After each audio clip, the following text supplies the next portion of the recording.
All right, we're here with George Sierchio from a partner at Cogent Partners out of New Jersey at IT Nation. George, I want to ask you a couple questions just about the overall environment from a macro level and how you see AI and like the cloud or advanced technologies playing into the valuations today, and any other thoughts that you might want to give MSP owners that's thinking about selling or buying. Sure. The environment is great as far as buying and selling. And that hasn't changed. Actually, usually it's bad in the presidential election cycle, so 2024 was not good.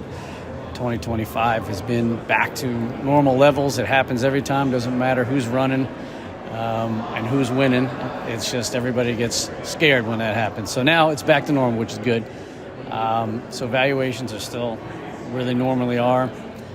And the thing about this space is the good part is things change all the time. The bad part is things change all the time. And that's where people decide a lot of times to be a seller, is when things are changing and they've made 100 left turns in their life and they don't want to do it anymore. So they want to get out before that happens. It happened way back when with backups.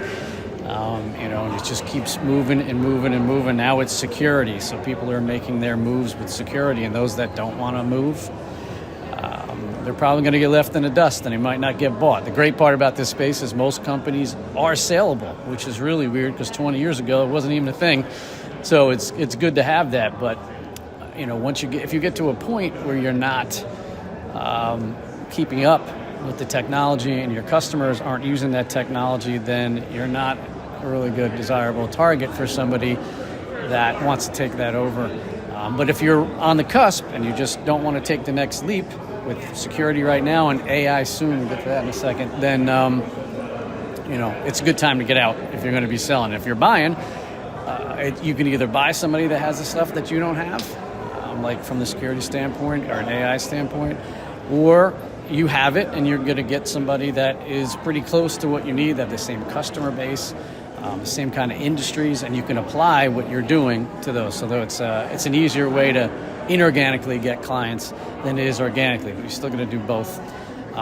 AI, that's an interesting standpoint. I think, I'll just say it out loud. Right now, I don't think that anybody that says they're running 30% to the bottom, I don't believe them. Usually that means they're missing something. They're not investing. They're not doing sales and marketing. They're missing people because the people that own the company are doing 2 or 3 jobs, and that's perfectly fine. There's nothing wrong with that. But when you sell the company, that 30% is going to look like 20%, which is great and respectable. But things will change. Not yet. I'd say we're at least 2 or 3 years out, maybe even closer to 5, where using AI not for your clients, but for your own scalability, where you have 10 technical people right now to handle whatever customers you can handle from an MRR standpoint. The AI is going to allow you to have those same technical people and maybe get 50% more clients out of that. So that's where your margins are going to explode, and that's going to be a big deal. So the question is, where are you going to be in terms of utilizing that, and do you want to spend the time and the money to invest in that, or get your company to the edge of it and maybe sell at that point? So these are all new things going on in the space, but not new. Every 5 years this stuff happens, and it depends on where you're going to be to determine if you're going to buy or sell or just exist and try to make the money that you can make. What are some things that you recommend that a buyer or seller think about before they go into a transaction? The key that we tell everybody is first off, fit and opportunity first, money last. So what you're looking for has to have enough of fit. There's nothing perfect in this world, but 85, 90% what you're looking for, that's a possibility. So the game plan can't be, I'm $5 million and I want to get to $10 million, so I'm going to buy a couple companies and get there. That's not going to work if those companies give you nothing except for revenue and maybe some bottom line. And the bottom line won't be that good if things don't match. So if the opportunity to do something better or build your company is not there, and or the fit's not there, you're kind of making a huge mistake, whether you pay a lot of money or a little money. And paying a little money usually means you're buying a company that isn't all that great to begin with. So the key is, what am I trying to accomplish? Am I looking for new talent? Because the space is always hard to hire good people. You can't find them. So they're in another company. It's great. You pull them in. You get more customers that way, but the customers have to line up to what you are. If you worked your backside off to get to 25 to 100 users in 3 different industries, that's your base of clients look like that. Buying a company that's nowhere near those industries, or they barely have anybody that have 25 users in their customer base, horrible idea. You're going to go backwards, and I don't care what you spent on it, you just wasted your time and money. So that's like the biggest mistake most people make. And if you're not set up with great processes, not only are you going to have a problem integrating, you're going to have a hard problem getting money to do it, because the bank's going to look at your company first and then the other company, especially if you've never bought anything before, and they're going to take a real hard look on, they don't want your company, right? If you were buying a building, then they're fine with that. That's an asset they can take and sell. You're buying a company, especially companies in this space, there's nothing on the balance sheet. It's all goodwill and relations and technology and knowledge and things like that. So you got to be a lot better than that for a bank to want to give you money to buy the company. So it has to be, your company has to be good, and the company you're trying to buy has to be good. I think this bottom feeder type of stuff, looking for something that you can buy for $50 is just it's a bad idea. Yeah, absolutely. So in closing, if I was a guy that had an MSP, million five, and I was thinking about taking advantage of, or just where things are going in the industry, what do you suggest or recommend?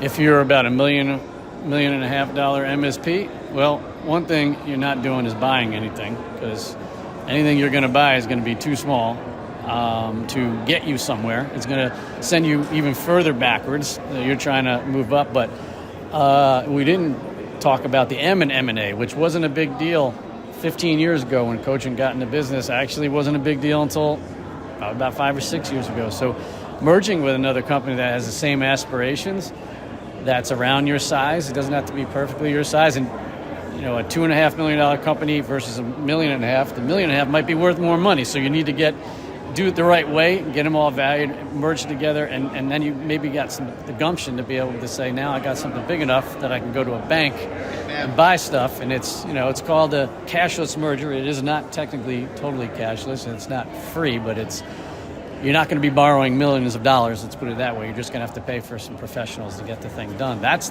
a great thing to do. And these peer groups and events like this, IT Nation involved and all that, it's a great way to meet other people that are kind of thinking the same thing, and you probably have enough in common that you could integrate those companies together. And then the key is it can only be one king of the castle, so that's usually the hardest decision. The 2 CEO thing, that doesn't happen. You still got to come in together with somebody else everybody's going to fall in line in the running of the company to help you make up for your weaknesses, and that's the best thing you do. There's nothing wrong with having $1.5 million, $2 million company in this space. It just makes it a lot harder also to make all those left turns and what's the next thing you're going to do. So merging is not a bad idea. But it is like a marriage, and it's not the easiest thing in the world, and we probably spend most of our time when people come to us and say, we can't make those things happen, right? They have to come to us. So if they come to Cogent, we probably 50% of the time we do a consulting gig that says, yeah, this is a dumb idea. But the other 50%, it's a good idea, and then we help them get through everything so that they're lining everything up, because there's still integration. That's going to be the key. You're not going to get this value play by pretending you put 2 companies together. It doesn't work like that. But it is probably the most viable option for any company that's, I'd say, $3 million and under is more of a merge type of thing. It's a cheaper route, but it's still the same concept of buying. Cool. Appreciate the thoughts, man. You got any closing thoughts before we close out? No, except for that, whether you're going to buy or sell, it's, we call it cowboying. Cowboying deals is really a bad idea. Even if you wanted to talk to somebody like myself for a half hour to see if something made sense, am I ready to do this? This is a good idea, is it a bad idea? most people in this space that deal in M&A will be happy to have that conversation versus running into you somewhere else, and your company's going down the tubes. I do not like seeing that stuff. So get the help, even if you think you can't afford it. Take at least a free conversation to say, this is what I need to line up, so that you're at least preparing yourself, to make something like this happen. Makes sense, George. I appreciate your time. Nice running into you here at IT Nation. Yeah, this is great. Thank you very much. Absolutely. George Sierchio with Cogent Partners.